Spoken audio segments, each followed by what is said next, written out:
होती है, उनके होठों की खामोशी भी सनद होती है। कुछ न कहने से भी छिन जाता है एजाज़े सुखन, जुल्म सहने से भी जालिम की मदद होती है। अजीजों,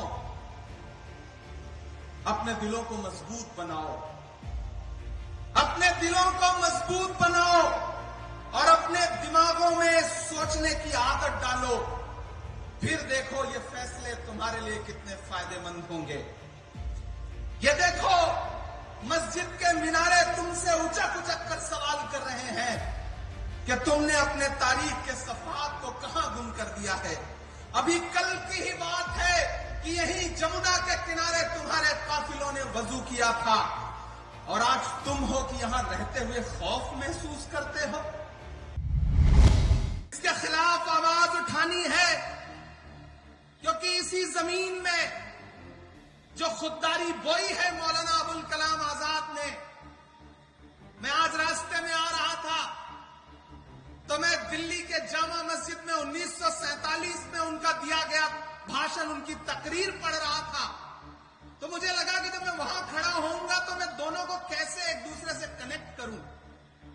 1947 में दिल्ली की जामा मस्जिद की सीढ़ियों पे मौलाना आजाद की तकरीर, और 3.5 साल यहां नजरबंद रहते हुए उन्होंने जो सोचा, जो लिखा, शायद दोनों बहुत एक दूसरे से कनेक्ट करते हैं।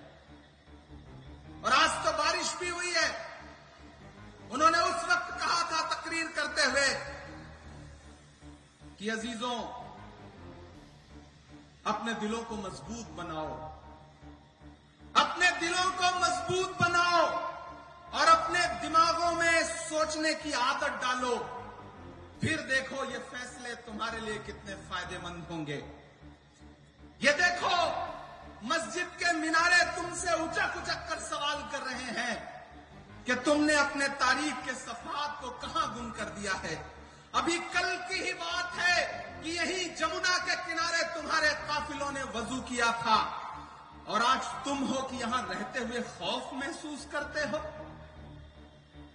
अजीजों, अपने अंदर एक बुनियादी तब्दीली पैदा करो। तुम्हारा खौफ बेजा है।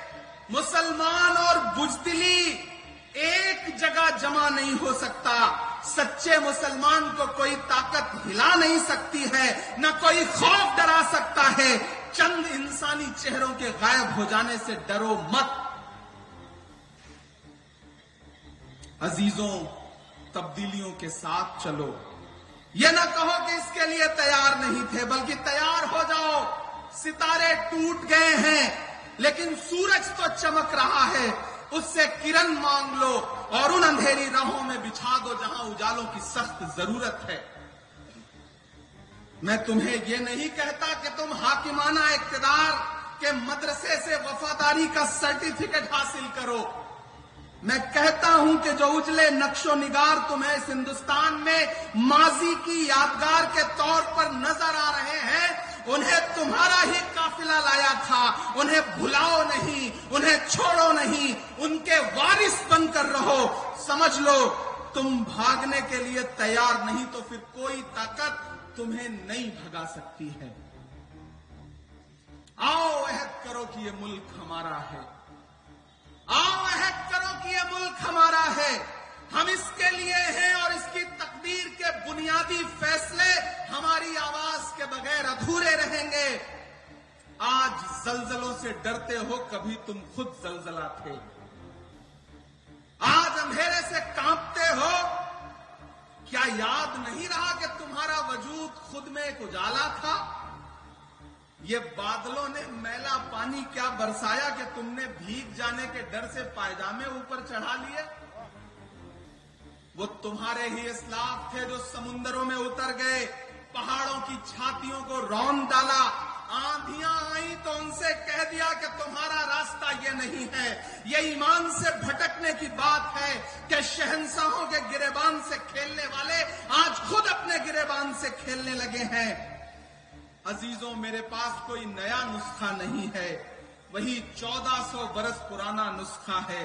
वो नुस्खा जिसको कायनात का मोहसिन लेके आया था। ये वो तकरीर है जो 1947 में जामा मस्जिद की सीढ़ियों पे खड़े होकर मौलाना आजाद ने दी दी थी। मैं रांची में खड़ा था तो मुझे लगा कि इसे दोहराना जरूरी है। आप डरिए मत। एक लड़ाई पार्लियामेंट में, एक लड़ाई अदालत में, तो एक लड़ाई जमीन पर। आपकी इबादतगाहों के खिलाफ, आपकी दर्सगाहों के खिलाफ, आपके कब्रिस्तानों के खिलाफ कोई हाथ बढ़ता है तो आगे बढ़कर के उस पंजे से पंजा लड़ाओ और कहो कि हम इसके मुहाफिज हैं। हम अपने पुरखों की, अपने अजदाद की दान की हुई जमीनें, वक्फ की हुई जमीनें लूटने नहीं देंगे। हुकूमत कह रही है कि वो पसमानदा के हुकूक के लिए इस वक्फ में अलग से प्राविधान करेगी। मैंने तो पार्लियामेंट में भी कहा था कि बुनकरों के उद्योग को बर्बाद करने वाली ये सरकार, चाहे वो मालेगांव हो, चाहे भिवंडी हो, चाहे इचलकरंजी हो, चाहे बनारस हो, चाहे मऊ हो, चाहे मुबारकपुर हो, चाहे रांची हो, पूरे मुल्क में जो बुनकरों के हाथ में कारोबार था कि अपने हाथों के हुनर से वो लोगों के जिस्मों के लिए लिबास बनाते थे, उस पूरे रोजगार को बर्बाद कर दिया गया। मैं तो नरेंद्र मोदी जी से कहना चाहता हूं कि ये बुनकर जो हैं, ये भी तो पसमानदा समाज से आते हैं। अगर आप पसमानदा समाज की भलाई चाहते हैं तो जो इनकी सब्सिडी थी उसको बहाल करिए। आप कहते हैं कि आप मुस्लिम बहनों के हुकूक के लिए कानून लेकर के आए हैं और वक्फ में आप मुस्लिम बहनों को हिस्सा देंगे। नरेंद्र मोदी जी, हमें गुजरात की बेटी बिल्किस याद है। जब आप दिल्ली के लाल किले पर खड़े होकर के 15 अगस्त को इस देश में महिला सशक्तिकरण पे भाषण दे रहे थे तो उसके महज 2.5 घंटे के बाद आपके गृह राज्य गुजरात में न सिर्फ बिल्किस के बलात्कारी रिहा किए जा रहे थे, बल्कि उनको आपकी पार्टी के नेता मालाएं पहना के उनका इस्तकबाल कर रहे थे। और आप बात करते हैं मुस्लिम बहनों के हुकूक की। ये कहानी किसी और को सुनाइएगा नरेंद्र मोदी साहब। हम समझते हैं इस खेल को, हमारी नई नस्लें समझती हैं इस खेल को। ये लड़ाई जारी रहनी चाहिए। रांची वालों, एक बात याद रखना कि जब वक्त पे कोई लड़ाई लड़ी जाती है तो जीत उसमें यकीनन हमारी होती है। वक्त की अहमियत को समझना पड़ेगा। जो अखबार सुबह 5 रुपए का एक बिकता है, शाम होते होते वही 5 रुपए का 1 किलो मिलता है। वक्त की अहमियत को समझना पड़ेगा। खामोश मत होइएगा, डरिएगा मत, क्योंकि जब तक शेर अपनी कहानियां खुद लिखना नहीं सीखेंगे तब तक अपनी कहानियों में शिकारी खुद को महान बताते रहेंगे। हर प्लेटफॉर्म पे आवाज उठाइए, आवाजें बुलंद बोलिए। इस देश के सिख भाई, इस देश के आदिवासी भाई, इस देश के दलित भाई, इस देश के पिछड़े और इस देश के अमन पसंद फॉरवर्ड क्लास के लोग भी आपके साथ हैं। वो इस लड़ाई में आपकी बाट जोड़ रहे हैं और आपका साथ देने के लिए तैयार हैं।